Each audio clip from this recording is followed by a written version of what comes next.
tonight we have a very special guest that I've had on the show previously, but I'm always excited when he comes and is willing to share information and share his wonderful music.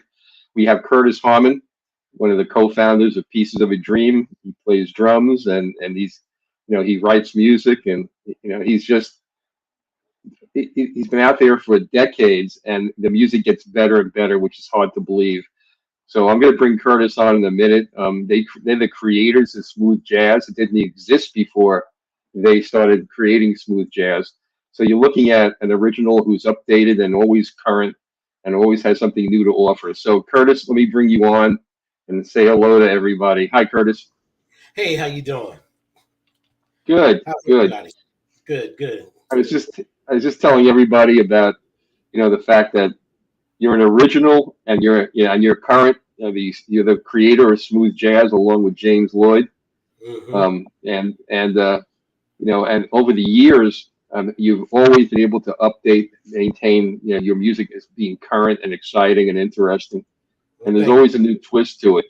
So Thank you so much. We yeah, we try to keep our audiences riveted. So, but as far as being the creators of smooth jazz, I think we're one of the uh, I would say in the beginning, we helped to build smooth jazz because I think Grover was out there first. People like Grover, right. even Miles Davis. I'm going to get to that. Yeah, So yeah, was doing some smooth jazz before we came on the scene. It's just that the genre actually didn't have a name when we came on, when we started doing it. So I consider us to be, one of the pioneers of it, of that genre, of this genre of music. terrific. Look, what I want to do before we get into talking about your career and pieces and where Mhm. you are today, I'd like you to first start off by telling everybody, what's cooking, what's going on. I know that you're going to be appearing in my neck of the woods. You're going to be at the Lake Arbor Jazz Festival. Right. So, why don't you tell everybody what's going on with you and pieces? Well, we're in the midst of doing a whole lot of things. We are coming up with a brand new show.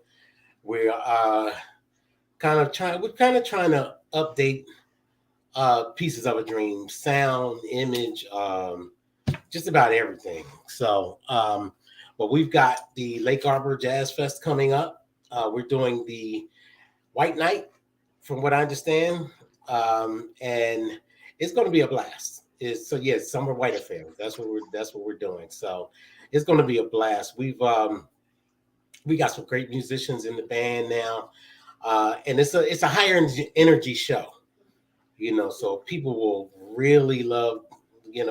Hopefully people will really love what we're doing. We performed in Philly for the Lynx organization, and at the end of the show, we had them dancing on the floor. So it was a great time. Besides Lake Arbor, you have anything else coming up in the near future? Oh, we got a lot of stuff coming up. Actually, we're working pretty much all soon. We got Miami coming up. We've got Phoenix. We've got Denver. We've got Pensacola. We've got another Philly gig at the Dell East in August. We've got we got Long Beach, uh, Baltimore. I mean, we've got. I could run down the whole list. But we got a whole lot of stuff coming up. Well, good. If you send me the list, I'll put it up on the station so everybody can, Yes. follow your dates. Yep. And we are currently working on our website also. So all of the dates will show on that also. Terrific. Yeah, that's great. What I want to talk about, I kind of want to set the stage I'm going to kind of try to set you up a little bit, because I think I do want you to tell the story of how you started, with James Mhm. and I know you work with Grover. So, Mhm. but I want to first talk about the early '60s before you guys even came on the scene just a little bit. And jazz, and to me, and you tell me if I'm wrong because you're the expert, really. But jazz was evolving in the 1960s, and Mhm. there was some really cool people that were getting involved in. One had Coleman, Cecil Taylor. They were really out there doing something very different from what had come before, but they weren't integrated into the mainstream. And but who dropped right in the middle to kind of pull this all together? Miles Davis. When I think of the '60s, I think of the like early bebop era, you know, and it actually kind of set the tone for a new sound in jazz. Okay, where it kind of integrated some of the sounds of almost like rock and roll into it, but the musicians were still using the upright bass, still using the the 4-piece drum set, you know what I mean, and the baby grand piano, if not upright piano. So, but it still was an updated sound from the early swing era. So, and then when we came on the scene, I think we kind of mixed it with more of an, I would say, R&B feel, more of an R&B feel. And so, hence, that's, when I think of Pieces, I think of us more as a jazz funk group, and not so. I mean, we're categorized as smooth jazz, right? But I think of us more of jazz funk because our sound is a little more edgier than smooth. I completely agree with you. Yeah, in concert and on records. I mean, we do have some smooth sounds like Night Vision, like Anywhere You Are, Caribbean Nights, Smooth Dreams, stuff like that. But when I think of songs that we've done, like Say La La, Mount Airy Groove, 454, stuff like that, that has a more edgier sound, I mean, even in concert, we're doing things like, we're integrating other people's songs, to make it fun for not just for us, but for the audience too. Like EU's The Butt, and things like that. So, because we want to mix in some of the stuff that people our age grew up with, to make it more fun, to make the concerts more fun. Absolutely. Yeah, I guess where I was driving at, and again, it's just my take. When Miles came on the scene and he brought Herbie Hancock and he brought Wayne Shorter and Tony Williams. They were already doing their own thing, but they also been following Miles, and he kind of, in my mind, and I could be wrong. He set the stage for you guys. And I know Grover Washington Jr. was very prominent in your development, but right. I just see that as a transition point that opened the stage for you guys to do what you do. Now, if you have a different take, if you think I'm overemphasizing Miles, let me know. But that was my take. Not at all. Because we've done, actually, before he passed, we did a couple of concerts with him.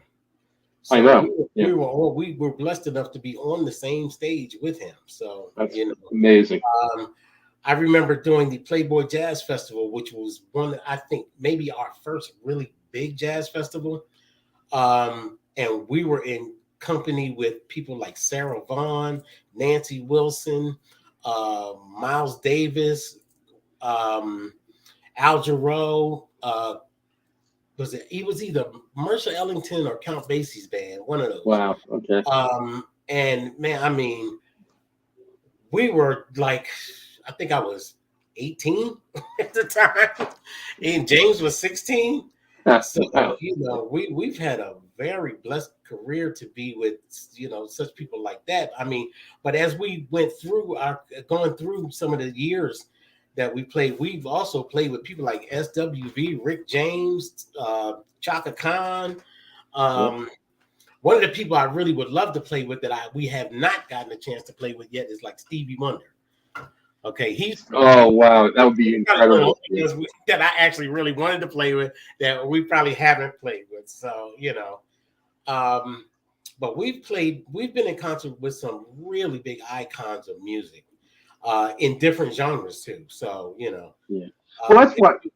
I'm sorry. That's why when you say you're kind of jazz funk, I completely agree with you. I always thought that the branding you smooth jazz, of course, it's a compliment because you're on the outset of the creation of smooth jazz, but you guys do so much more. You're so much more than just smooth jazz. So, in fact, let's go back to you a little bit to your roots. I want to play Warm Weather to kick this off, okay? And maybe you can set that up. Why don't you tell us about it? One other thing, though, people didn't know what to categorize us as when we first came out because we started hits. Everything that was played on the radio was played on R&B radio from us. Yeah. But then we were hired to do these smooth jazz concerts, these jazz concerts, because when we first started, we came out playing swing. So, we were, Didn't you guys have your first record released? You were still in high school? Yes. Yeah. Actually, James was still in high school, and I was in college, first year of college. Yep, university. So tell us about Warm Weather. Where did that come from? And that was your Warm Weather.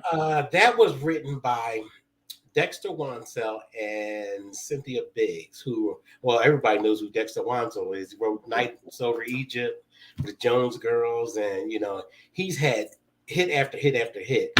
He was kind of like Philly's Quincy Jones, basically, back in the day. So, and Cynthia Biggs was a writing partner of his. And this was the very first single that Pieces of a Dream ever had on the radio. I remember we were actually borrowing one of our parents' car. And they said, cool, we could borrow it as long as we washed it and cleaned it up. So we were in the car listening to the radio, and the song came on the radio for the first time we heard us on the radio. And we just went off, man. It was like, that must be great. So great. It was such a blessing, man. And so that was our debut into the world of records and radio. And that was back in 1981. 81. Well, let's play Warm Weather. I love it. I've just been a fan of yours forever. So we'll play Warm Weather, then we'll have a brief talk about it afterwards. Cool.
just you and me together.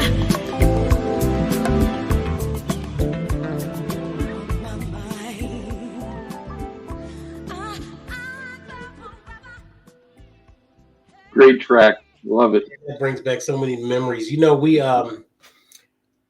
when this song came out, you know, we were really young. So we hung out at the Belmont Plateau, where that's the part that the Fresh Prince mentioned in one of his rap songs.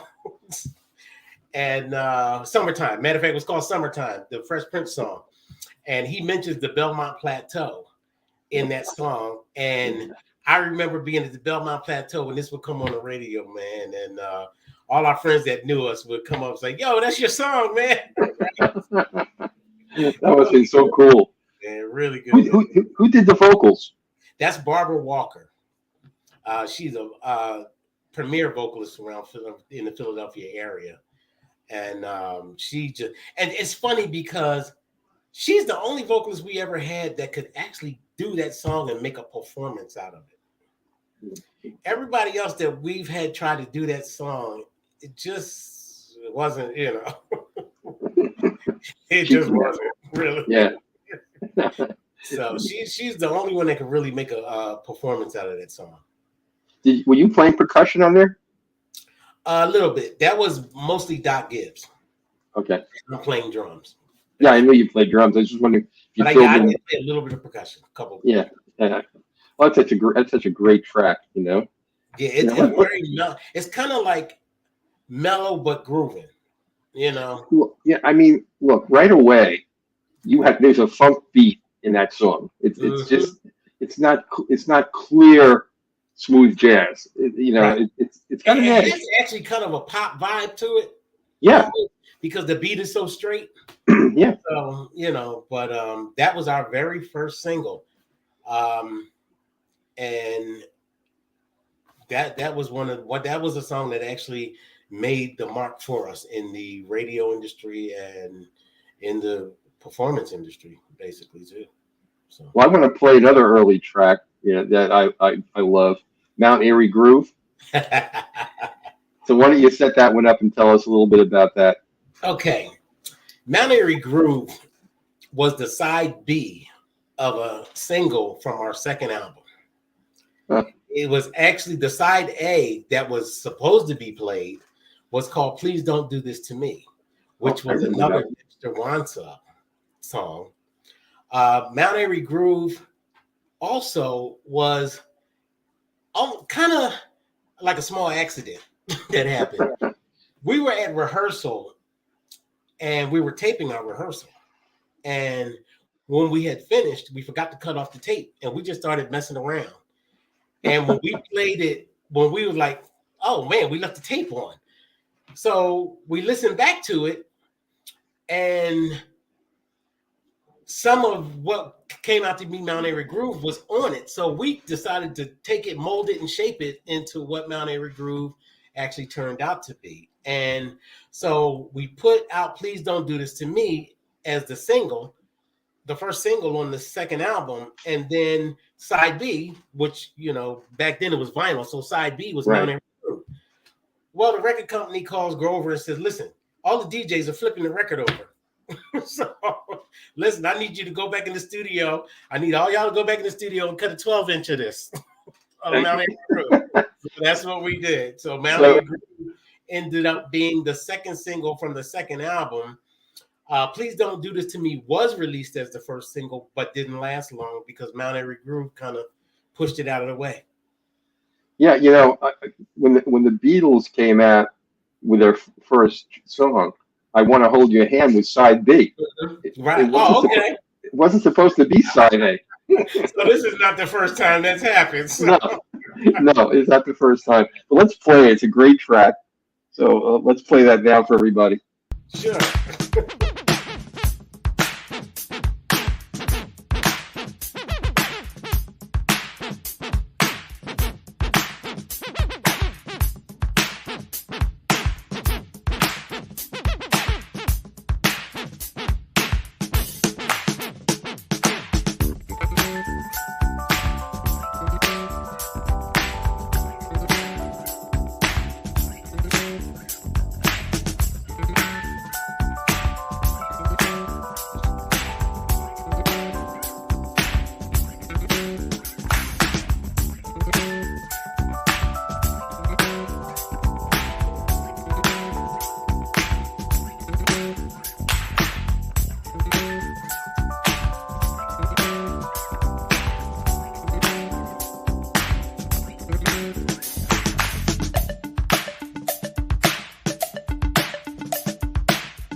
That's just great.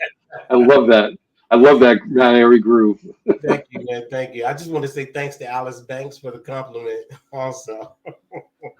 Yeah, yeah. I have. There's a few listeners. I'm going to be posting up their comments. They're coming in now. So, and we have quite a number of listeners. And I just want to let all the people know, if you just tuned in late.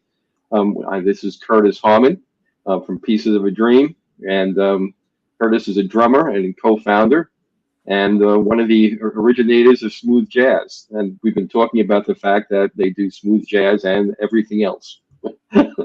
So they do R&B. They they got some funk going on. They got pop. So they're We even got some songs with Latin vibes to them. So exactly. So everybody, you're welcome to Curtis again.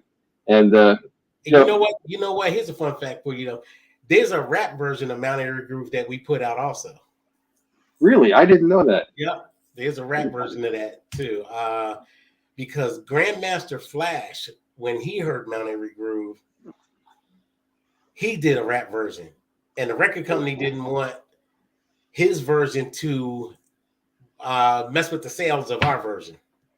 So we ended up doing a rap version too.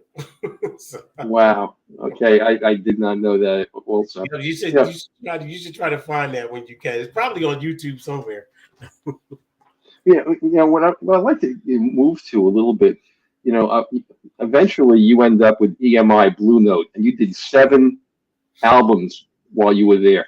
Right. Why don't you talk about your evolution? Was the music changing? Was the composition of the band members changing? Let me just make one more comment. I don't want to monopolize the conversation, but horns became much more prevalent in my mind as the years went on. I hear a lot. Okay, so why don't you talk about this period from EMI and Blue Note a little bit? Okay, so at EMI, Grover is the one that brought us to EMI. Okay, and we became really good friends with the president of the EMI at the time, Bruce Lundvall. He became one of our very dear friends. God rest his soul. And when he was at EMI, he loved us so much that he just kept us putting out albums and albums and albums. But then they switched him over to Blue Note to be the president of Blue Note. So he just took us right with him. So we ended up over, and when our deal was up with EMI, Grover went to another label, which I think was Asylum Records, if I'm not mistaken. And then we went over to Blue Note. And so Bruce Lundvall, he loved us so much. He actually became our kind of record company dad kind of thing, So he just brought us right with him. Wherever he was, we went to. So we went over to Blue Note. When he made the change to Blue Note, we made the change also. Plus, we were only on a 3-record deal with EMI anyway. So, were you striking out in any different directions, or were you just evolving more of the same? What were you doing during that period musically? I think Pieces of a Dream as a group is ever evolving anyway. But at that time, yeah, we were evolving. Let me see. Let me think. EMI. We put out Joyride after Imagine This, which right. Imagine This featured 454, right? 455. Yep. Then we put out Joyride. Then we put out Makes You Wanna after that.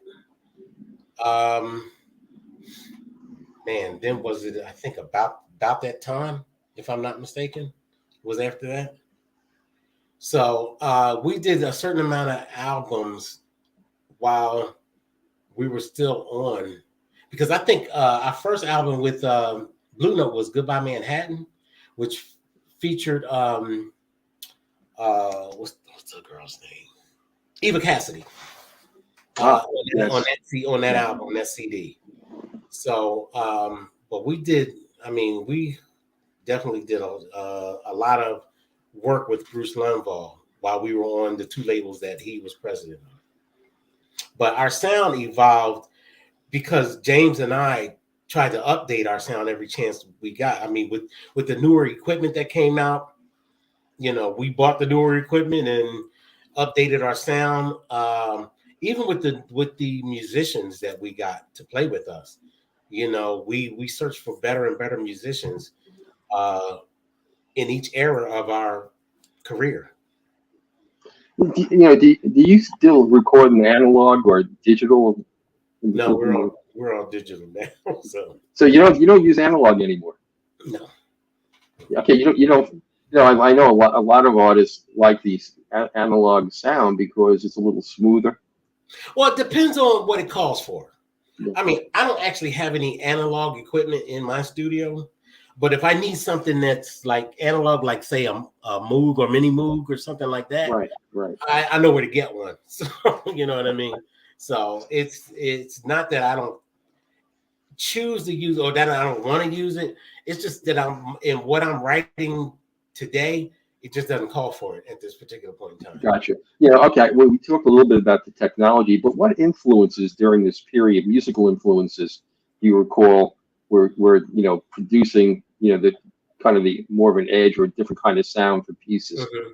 Were there any? Can you tell us about any of those musical influences you might remember?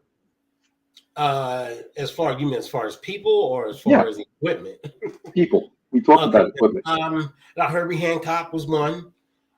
Chick Corea, even Stanley Turrentine. Grover, I think, was our biggest influence at that time. And I mean, but we were influenced with people like, we worked with Guy, his crew, Teddy Riley's crew. We've worked with Diodato. We've worked with Jeff Lorber, Greg Gaines, Michael Jackson's music director at one point. I mean, there's so many people who influenced. George Duke, we had a chance to work with as far as writing and producing with. So I mean, our list is long as far as influences, but we've had influences as far as not just writing, but our playing also. Like for me, Max Roach and Mickey Roker was an influence when I first started. Bobby Durham, drummer for Ella Fitzgerald band, was one of my biggest influences. I had local Philadelphia influences like Philly Joe Jones on drums. This guy named Dave Gibson, Daryl. What was Daryl's last name? I can't remember Daryl's last name, but these are guys that played with my father's group too, and also taught me. But Maurice White, Phil Collins, a lot of Dennis Chambers, Billy Cobham, Alphonse Mouzon. There's a whole list of drummers that influenced my playing. So, but as far as me as a musician, the biggest influence I had as just an all-around musician, as a writer, arranger, and producer and all that, is my grandfather. His name was Curtis Harmon also. He was a music professor at Temple University who started the jazz improvisation program at Temple University when they didn't have one. So he introduced that curriculum to Temple University, and he actually asked me a question one day that I did not know the answer to. And he was like, okay, you're a good drummer and you play fluently, but what do you want to do with your musical life? And when he asked me that, and I couldn't answer that question, I was like, wow, let me think about that for a minute. And then after about 2 or 3 weeks of thinking about that, and I told him, I said, I want to be a writer and a producer. So he taught me, number one, he was a pianist and a vibist. And my father was a vibist and a pianist. So my grandfather had me taking college music harmony and theory when I was only in high school. Matter of fact, had me, Cedric, and James taking college theory harmony when we were only in high school. So I learned a lot early. And because he was my grandfather, I had private lessons in piano and all of that just when I visited him. So, so he was my biggest influence as far as being an all-around musician, writer, arranger, producer, and stuff like that. Yeah, some of the drummers that you mentioned, would just, major influences on so many people's music. You know, Mhm. yeah. So Yeah, because there's a lot more drummers writing now. exactly. And you know, Phil Collins, you mentioned, and Yeah, he sure. wrote Right. almost all the music for Right. Genesis. So, you know, Yeah. And he was doing vocals, writing, yeah, arranging. yeah, yeah. And that's who kind of I try to pattern myself after, guys like that who are doing multiple things, not only on stage, but in the studio too, right? Right. In the background that people don't even know we're doing, you know? Right. Yeah. When you guys left, um, you had left Blue Note, and I Hmm. think it was around 2001 or so. Uh-huh. You signed with Heads Up. Yes. Why did you leave Blue Note, and why Heads Up? What's Uh, Let me see if I can remember back. That's why. testing your memory I tonight? think I think we had run our course with Blue Note. I think Blue Note was evolving into something else um, that did not complement, and us too couldn't complement what they were trying to do.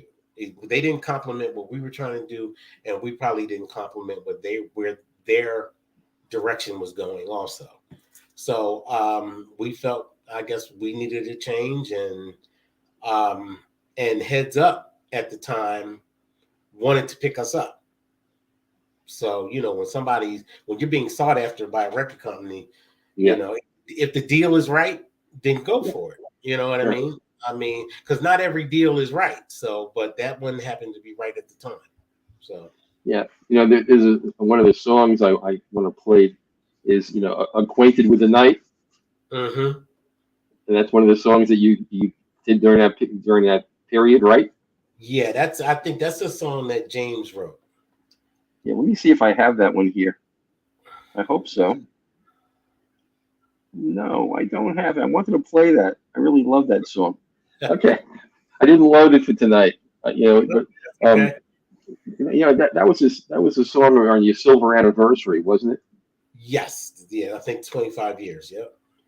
Yeah, you had, was it Ronnie Jordan that you had, Yeah, he and was on that album. He Lisa? played Philly High, I think was the song that he Yeah, played.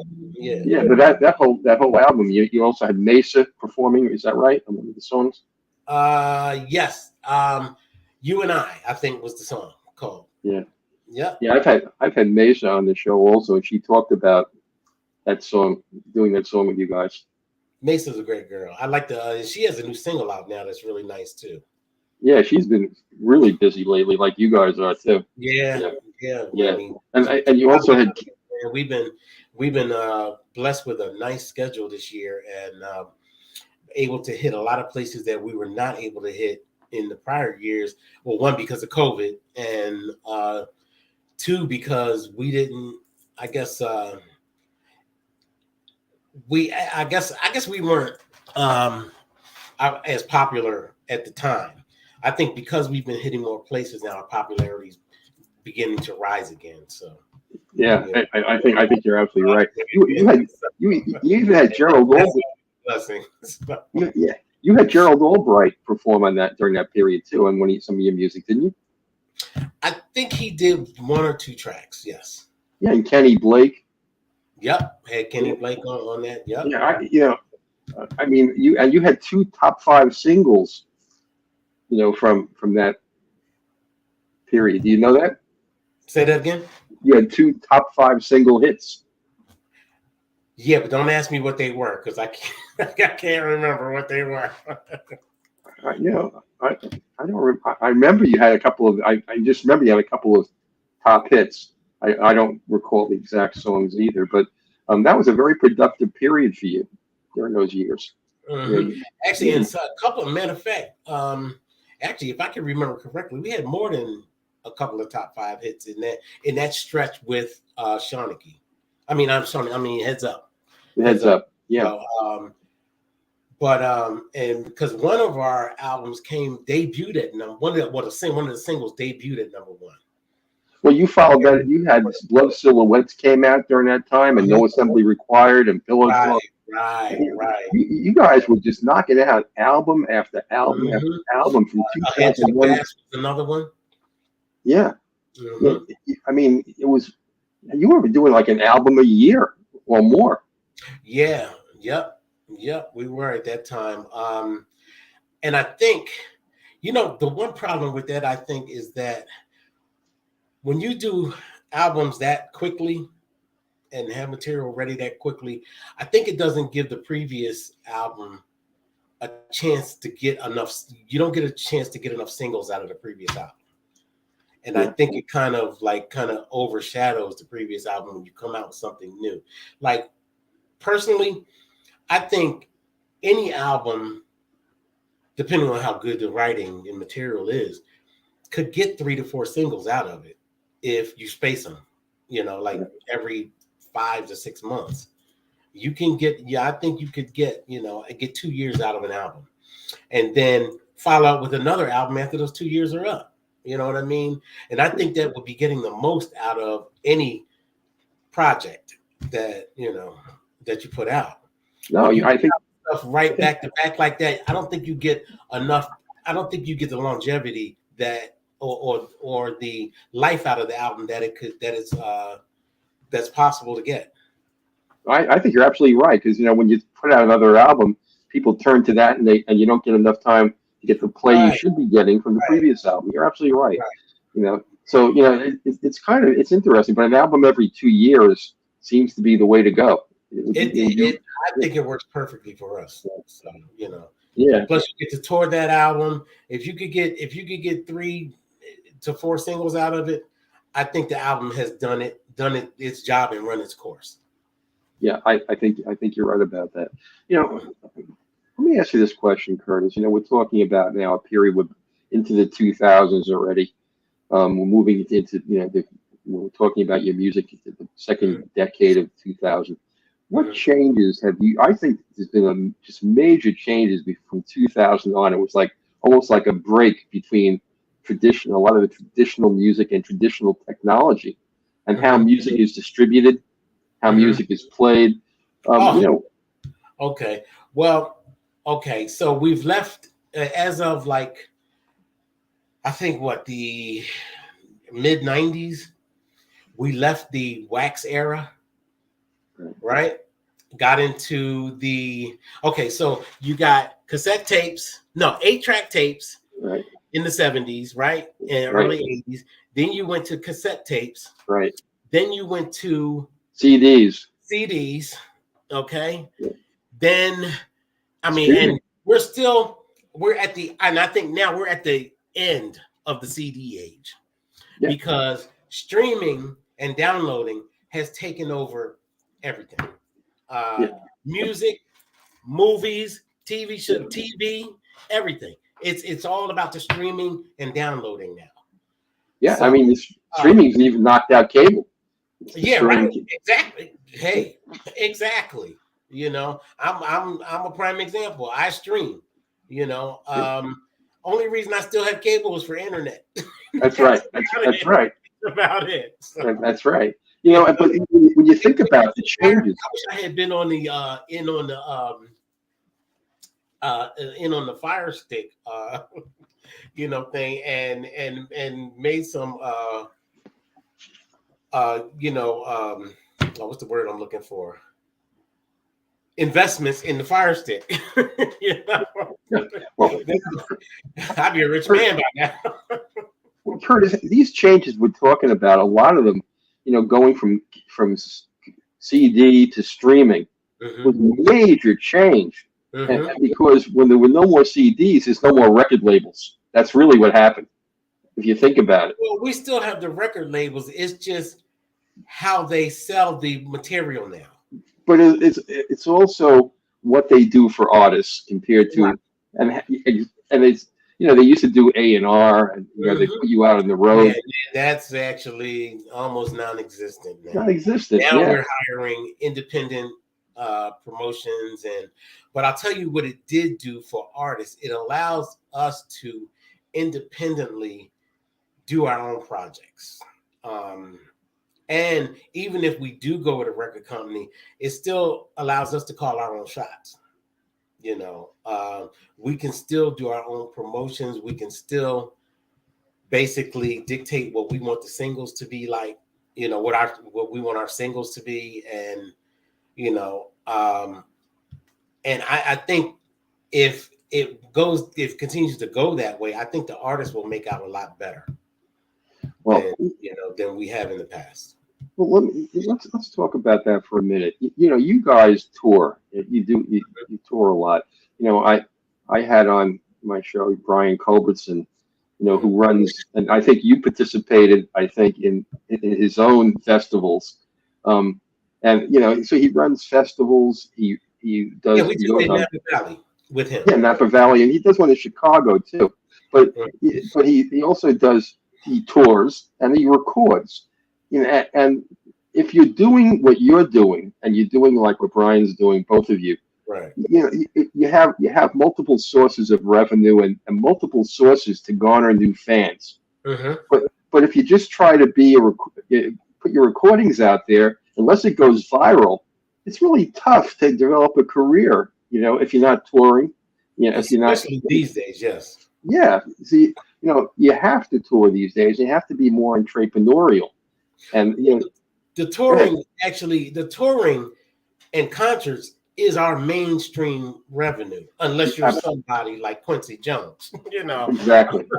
So, I mean, that is your mainstream of revenue, because, I mean, the rule of thumb is out of sight, out of mind, you know. So the more you make yourself accessible to the public, the better off you're going to be, and the more the more I guess in the public's mind and you're going to be. So absolutely, the more you're in there, and the more you're out on the road, the better off you are, because you're because you're in plain sight of the public. You can pick up you satisfy the old fans, pick up the new fans, and you know, keep it moving. Yeah, you know, but in these days, if you're let's say you're a young cat getting into the music industry, how do you get your music played? I mean, it used to be that the record labels, you know, there was payola, and the record labels would get to the stations and the DJs, and that whole world has changed. And you know, today, go ahead. I think some of that still goes on at times, but I also think that, you know, it depends on the material, whether the program directors and even the disc jockeys even believe in what you're putting out. Also, it depends on what you're putting out, you know, whether it sounds current, whether they can feel that it can make a dent in the radio world or internet radio world, you know, because if it has to be strong. If it's not strong, then it's not going to get played. So you're absolutely right. And you know, when you talk about, you know, the internet radio and some of the changes that have occurred in internet radio, one of the big changes, because it's global, when you have vocalists, it becomes a harder sell than an instrumental, because when it goes not, because I think vocalists have it a lot easier than instrumentalists, because vocalists can actually get played on R&B radio depending on what the product is, even if it's, you know, more of a jazzy type. Like, think of people like Sade, think of people like Phyllis Hyman and Anita Baker, people like that. Now Sade and Anita Baker, I think Sade is probably more pop, but Anita Baker is more smooth jazz in the vocal industry. Even Al Jarreau, people like Al Jarreau, more smooth jazz, but he got played on R&B radio. Bill Withers, same thing. Yeah. R&B radio, you know, so these people can get played more than on a radio station, because if you look at it, let's just face it, there are really no more smooth jazz stations on actual radio. I mean, except for like Watercolors on satellite, right? Yeah. So, but city to city, you don't have any smooth jazz radio stations anymore. No, you don't. But you know, the artists you're talking about were really free streaming, and now when you have internet, what I was pointing out was if you have a vocalist who sings in English and that Mhm. is being played, let's say, in China, they don't understand the words, and it's easier actually to get a large audience when Uh-huh. there's no vocals these days because it goes in so many countries in so many languages. That you're absolutely right about, Sade and Bill Withers.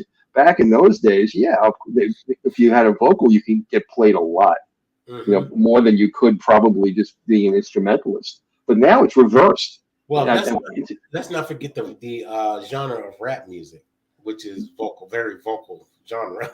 absolutely, look, I mean, hip hop and there's rap, Right, but right. So, but but now, like Afrobeat is really catching on. so is the And indie. So is the indie beats.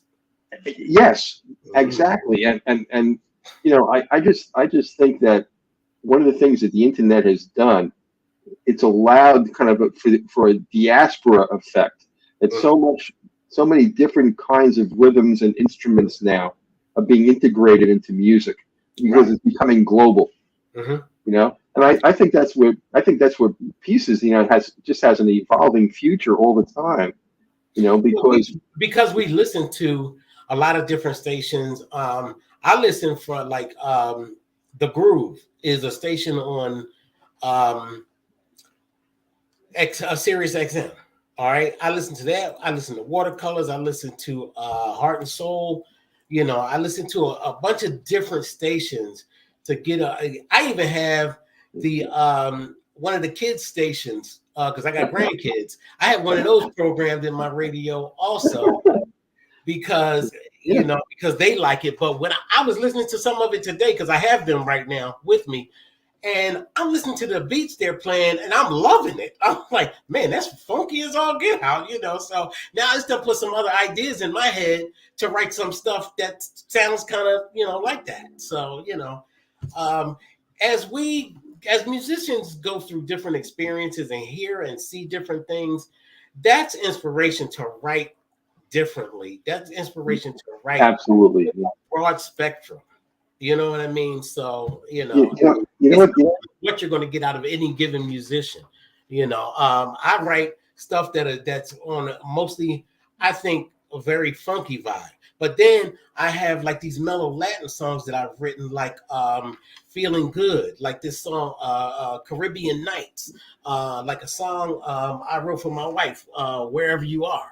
You know what I mean? And people weren't used to hearing mellow stuff like that coming from me. James was the mellow guy. You know what I mean? So, but I kind of try to pride myself on being versatile in my writing and producing. So, What you had somebody here making a comment. You should re-release some of your older tracks. well, thank you, Noni. I Yeah, will see what we can do about that. And also thank you too, Charlotte. yeah. Just a lot of people making comments. Well, we do have a couple of. Let me see. One is called "The Best of Pieces of a Dream," and then there are two like kind of other CDs that are remakes. And when the name of those come to me, I'll tell you what they are. Well, I mean, this has been really great because I think a lot of people who are listening in, and we have over 70,000 people right now listening in. Mhm. I think one of the things that's coming across is you love music, Oh, and most definitely. I mean, well, I'm third generation musician, so it was kind of I was kind of born to it. It's in my blood. I Uh, mean, but to see your excitement, yeah. Oh, yeah, man. And it's funny because I think I actually like being in the studio more than I do on the stage. So, because I mean, it's that thing of creation that really I think drives me to do to do what I do. Hold on, let me see. yeah. Yes, Curtis, did you have plans to infuse your style of music? Infuse it with what? I think we were talking about Afrobeat and some of the other. Yeah, because I mean, as far as I'm concerned, I've infused it with a couple things, a few different things already. So, but yeah, as I hear different other things, I try to always infuse my music with those new things that I hear. Like What's on your plate right now? What's the most recent? Well, I mean, we're doing a new album now, so I'm trying to do something that's actually, a lot of people still like go-go. So, Yeah, currently working on a track like that. Chuck Brown stuff. Yep, Chuck Brown type stuff. Also trying to do something that's probably with the more indie beat. So, Terrific. Looking forward to that. What's gonna come out of what's gonna come out of me. I also got some stuff that's leaning more towards pop too. But still with the instrumental saxophone head. Okay, now I have another kind of question for you because maybe it's what I heard in your music. It also, more recently, you did Just Funking Around and Fire. Mm-hmm. Right. Were those a departure in your mind in any way from the previous work you were doing? I think they're more of a transition into a more updated sound from Pieces of a Dream. Yeah, I agree. It still has that smoothness. It still has that edgy funk, but it has all the newer sounds that kind of tickles the ear a little bit more. Well, let me play one more song, and then we'll kind of start to wind down. This song that it's called "Feeling Good." Mm-hmm. Oh, that's one of my favorites, man. Yeah. So let me play that, and then why don't you set it up? Why don't you tell people a little bit about it?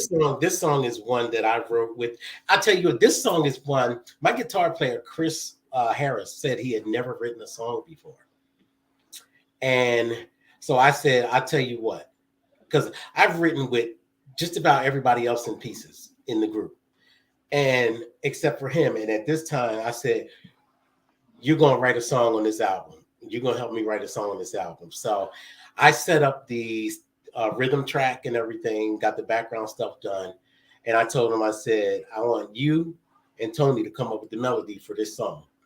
And when they came up with it, it was a beautiful melody. Chris came up with an awesome Spanish kind of guitar or island guitar theme for it, and man, it just blew me away. But when Tony and Chris came up with the hook for this, I heard this sound. Every time the hook played, I heard like somebody walking along whistling this melody.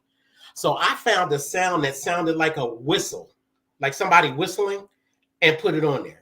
And it just kind of boosted the track to what I wanted it to be. And I love it. And this one's called Feeling Good.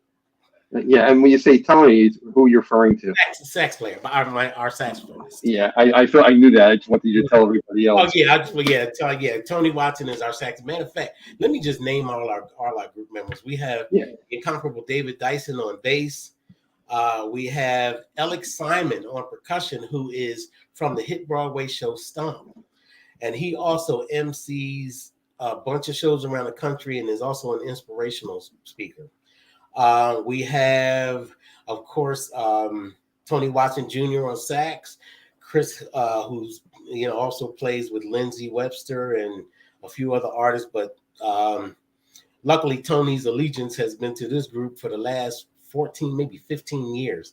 He's played with Pieces of a Dream. David's actually been with us longer than Tony. Yeah, he's been with us for about 17 years, I think. Where did he come from? He came from New Kids on the Block, didn't he? Say again? Didn't David come from New Kids on the Block? Yes, David was the MD music director for New Kids on the Block. Yes. Yes. We also have, let me see, Chris. Yeah, Chris Harris is our guitarist, who's a guy from Atlanta, who we met actually when James and I played at a club down there, and we used a backup band, and Chris was part of that backup band. And this cat, it's funny because Chris is the only white guy in our group, and we call him White Chocolate because he is so soulful. And when we called him that, he got such a kick out of it. He said, "You know what? You got to keep that name for me." That's great. It. And he loves it. So every time we introduce him on stage, we call him White Chocolate. He loves it. But Chris is one of my closest friends. he's such a great guy. But and we have a new female keyboardist, Carolyn Brewer, who's actually from your area, the Baltimore area, and she does vocals and keyboards for us also. So wow, okay. And she's a great talent, man. She's really plays her butt off and can sing. So she's a really great talent. We're just trying to find that one knockout song for her to really sing. That we want to add to our show. So we started doing the song "Turning It Up," which features basically instrumental head and background vocals. But we're trying to find that lead vocal song for her to sing. So anytime in the near future, looking out for her to be leading the band on vocals. So yeah, you guys haven't had a lot of vocalists working with you over the years. No, we haven't had a lot of luck with lead vocalists in the past. So we decided that when it presents itself the right way, then it'll happen. So, but it just hasn't presented itself the right way, and we think this is it with her. We just got to find the right song for her to sing, whether it be something we write or whether it be a cover song. You know what I mean? Just something that really displays her vocal talent in a way that would complement the show. Wonderful. Well, let's play "Feeling Good." I love this track. And Okay. then Thank you. So it's one of my favorite tracks too, and they like I said, Chris and Tony did a bang up job on the melody, and I loved it. So great.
Wow. Yeah. It's such, I love that track. Thank you. And it's funny because this is the kind of stuff that we would like smooth jazz to also play. I mean, I like the funkier stuff by us and everything because we have fun doing that in concert. Yep. But I mean, our general audience and people who want to hear other stuff from Pieces of a Dream don't get to hear stuff like that. I think that's it's a shame that I was talking to, I don't know if you know Jay Lang. Who? Jay Lang. Oh yeah. Yeah, he works at he does the Hampton radio station in down in Hampton, Virginia, and we were talking today, and he said, I love you guys singles and everything, but I really love your album cuts, that other people don't play, So and he's one of the few guys that actually goes off the beaten path to play some of the album from us, other than you, you know what I mean? Yeah. So. Yeah. And there's a few more of you that you guys from internet radio and other radio stations around the country that'll do that, and and I just want to tell you how much we appreciate the fact that you get some of the whole album out there for us and not just what the quote unquote single is. Exactly. Because you're absolutely right. Very often there are so many tracks that are as good, if not better, than the single release that nobody gets to hear. Because they don't play it, and they play what is hot at the moment, and they right. Yeah. Right. Thank you, Ron, for that compliment. By the way, Ron Ledford. Do you know who Ron is? Not exactly. Ron, I never met him. Ron works with a great vocalist named Beth. Beth works with Kem. Okay. And Ron's a good friend. Great. Well, thank you so much, Ron. Thank you so much. Yeah, so I mean, I think that Pieces of a Dream has so much more to offer than just the funky stuff, and I just wish, more radio would play more of that stuff also, and it's cool to play the single because, we obviously like our singles too. We love our singles too, but sure. I think if playing more of the album, I think gives people more of a broader spectrum of what we're about musically, which a lot of people don't know. So, Well, look, I mean, in the sense you're preaching to the choir. I wanted to do internet radio, even though we're connected to 9,000 affiliated stations through the BBC, and we have a lot of terrestrial stations who pick up our music and iHeartRadio. But the reality is, I can play your whole album every day. I don't have to play top 10. And internet radio is a great place now for music that isn't being played on urban radio. And urban radio predominates FM now, and like you said, there's no more blues channels. There's no more blues channels, no more smooth jazz channels. Right. But I can play the whole thing, and I can do an hour interview with you, not just a 10-minute interview, so people can get to hear your music and get to know you. So, I'm so grateful to have you on this show second time. Well, I can't thank you enough. To be on this show, man, because I thank you for taking the interest in Pieces of a Dream. But through it all, we've become good friends too. So I mean, I really, this is a relationship that I really appreciate also. So. Thank you. I do too. And you made a lot of new friends and fans tonight. I can tell you that right now. And I appreciate them also. But don't forget, everybody, come out to see us at Lake Arbor Jazz Fest on July 14th for the Summer White Affair. And I think that starts at 7 p.m. That's right. p.m. 6 p.m. I think it's either 6 or 7. I don't remember myself. But I don't think we actually 6 p.m. There it is. Yeah. Until 8. So 8:15. Yeah, the doors open at 6. Right, doors open at 6 though. So it's going to be a blast. We're going to be dressed in all white. The audience is going to be dressed in all white. So if get your white together and come on out. Definitely, your white chocolate. It's funny because we were talking a couple of minutes ago. I'm thinking to myself, I wish I could start a radio station that plays everything except the singles. Well, here's what you do. Go get on my station with your show. You can have your own show, and you can spin whatever music you want. Wow. You should have your own show. Don't tempt me because I may take you up on that one. Hey, be my guest. I would love it. I would love it. You can spin whatever you want and really introduce people to a lot of music. I mean, and I think the public deserves to hear what they're missing. I really think they deserve to hear what they're missing. Absolutely. So they can make up their own minds what good music is. Absolutely. You know, we'll talk more, and we'll have you back on the show because it's a pleasure. It's a blessing having you here. I thank you again. Always a blessing to be here. Thank you so much, man. Yeah. Well, I'm going to wrap the show up. If you want to stick around, we can talk for a minute afterwards. Sure. No problem. Great. All right. Well, look, everybody, this is Curtis Harmon from Pieces of a Dream. Be sure to come out if you're in the Maryland area for the Lake Arbor Jazz Festival. And we're going to be putting up a lot of their other dates where you can come out and see Pieces perform. I've seen them many times, and you're missing a lot if you haven't been to one of their concerts. So again, Kurt, thanks so much, and we'll be talking soon. Oh, it's been a pleasure, man. Thank you. And I just want to thank all of our fans who've been with us, because the one thing we didn't mention on this show today was that Pieces of a Dream, as of this year, in October, will be together 47 years. Wow. So, James and I have been at this for a very long time, and it's only because of people like you, because of our fan base, and because of the radio stations that play us, and all the people who love to hear our music. We thank you so much for being such a blessing to us and extending our careers to this level, to this time. Well, I'm definitely going to have you. Without you, we couldn't do it. I'm going to have you back for the 50th anniversary for sure. Oh, that'd be great. That'll be great. Then we had something really to talk about. Yeah, definitely. All right, take care of yourself, Kurt. All right, take care, Mel. Thank you.